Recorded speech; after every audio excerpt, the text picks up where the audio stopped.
নমস্কাৰ 24 লাইভ চাই থকাৰ বাবে ধন্যবাদ। এই মুহূৰ্তত লৈ আহিছো এটা বিশেষ খবৰ। ৰাজ্যত সম্পূৰ্ণৰূপে নিষিদ্ধ হল মহ যুঁজ আৰু বুলবুলি চৰাই যুঁজ। ন্যায়ালয়ৰ এয়া নিৰ্দেশ আৰু এই নিৰ্দেশৰ পাছতে এতিয়া বিভিন্নজনে প্ৰতিক্ৰিয়া প্ৰকাশ কৰিছে। সবিশেষ লৈ আহিছো এই মুহূৰ্তত। ৰাজ্যত পুনৰ নিষিদ্ধ হল মহ যুঁজ আৰু বুলবুলি চৰাই যুঁজ। পুনৰ হাজোৰ ঐতিহাসিক বুলবুলি চৰাই যুঁজ নিষিদ্ধ ঘোষণা উচ্চ ন্যায়ালয়ে। হাজোত প্ৰতিক্ৰিয়া ৰাইজৰ। হাজোত এই সন্দৰ্ভত প্ৰতিক্ৰিয়া প্ৰকাশ কৰিছে ৰাইজে আৰু তেওঁলোকে দুখ অনুভৱ কৰিছে। সুদীৰ্ঘ 9 বছৰৰ মূৰত অনুষ্ঠিত হৈছিল বুলবুলি চৰাইৰ যুঁজ আৰু যেটো যোৱা বৰ্ষত এই যুঁজ দেখিবলৈ পোৱা গৈছিল বুলবুলি চৰাইৰ। বিগত বৰ্ষৰ প্ৰথম পুৰস্কাৰ বিজেতা বিশ্বজিৎ বিশ্বাসীৰ প্ৰতিক্ৰিয়া। ন্যায়ালয়ক এছপি সন্দৰ্ভত পুনৰ বিবেচনাৰ আহ্বান কৰা হৈছে। আমি জনাই আছো এই মুহূৰ্তৰ এটা বিশেষ খবৰ, কিয়নো এইবাৰ ৰাজ্যত দেখিবলৈ নাপাব পৰম্পৰাগত মহ যুঁজ আৰু বুলবুলি চৰাইৰ যুঁজ। মঙলবাৰে গুৱাহাটী উচ্চ ন্যায়ালয়ে এক গুৰুত্বপূৰ্ণ ৰায়দান কৰি ৰাজহ মহ যুঁজ আৰু বুলবুলি চৰাইৰ যুঁজ সম্পূৰ্ণৰূপে নিষিদ্ধ কৰে আৰু কালি ন্যায়ালয়ে এই ৰায় প্ৰদান কৰাৰ লগতে 2023 চনৰ 27 ডিচেম্বৰত ৰাজ্য চৰকাৰে জাৰি কৰা এছপি খাৰিজ কৰে।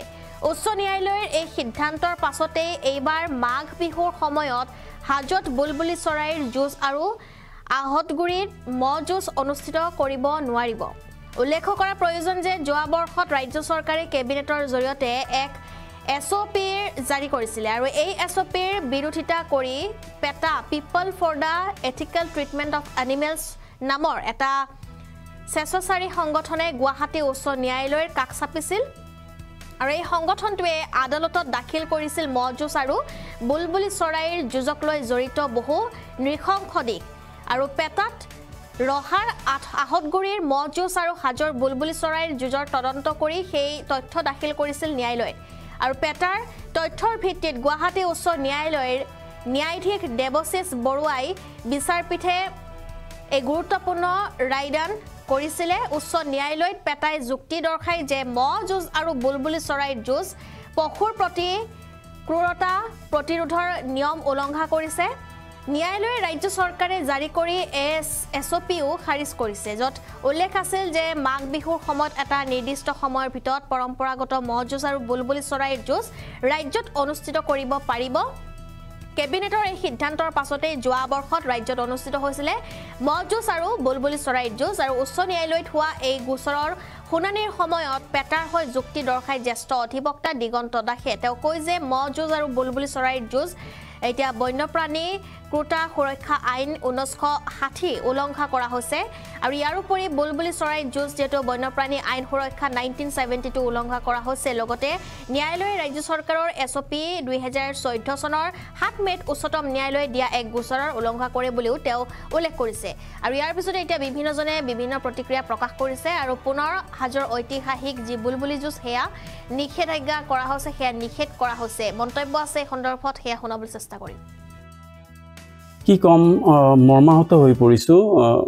সুদীৰ্ঘ 9 বছৰৰ বিৰতিৰ পিছত যোৱাবেলি বুলবুলি চৰাই হাজোত মানে পুনৰ মানে যি প্ৰচেষ্টা মুখ্যমন্ত্ৰী জনাই নিজে আহি কৰিলে, আচলতে যোৱাবাৰৰ পৰা দুগুণ উৎসাহ পাইছিলোঁ। আচলতে বৰ দুখ লাগিছে যে এছপি ভংগ কৰি দিয়া বুলি শুনিছোঁ। উচ্চতম ন্যায়ালয়ক আমি সন্মান জনাবই লাগিব। গতিকে আমাৰ হাজোবাসীৰ হৈ মই আহ্বান জনাইছোঁ উচ্চতম ন্যায়ালয়ক যাতে আমাৰ হাজোত বিশেষকৈ চৰাইৰ একো ক্ষতিশূন নহয়। আচলতে তেওঁলোকে যোৱাবেলিও আহিছিলে চাবৰ কাৰণে। গতিকে স্বয়ং মুখ্যমন্ত্ৰীজনাই মানে নিজে যুঁজাই গম পাইছে যে আচলতে বুলবুলি চৰাইৰ কোনো ক্ষতিশূন নহয় বা নমৰে।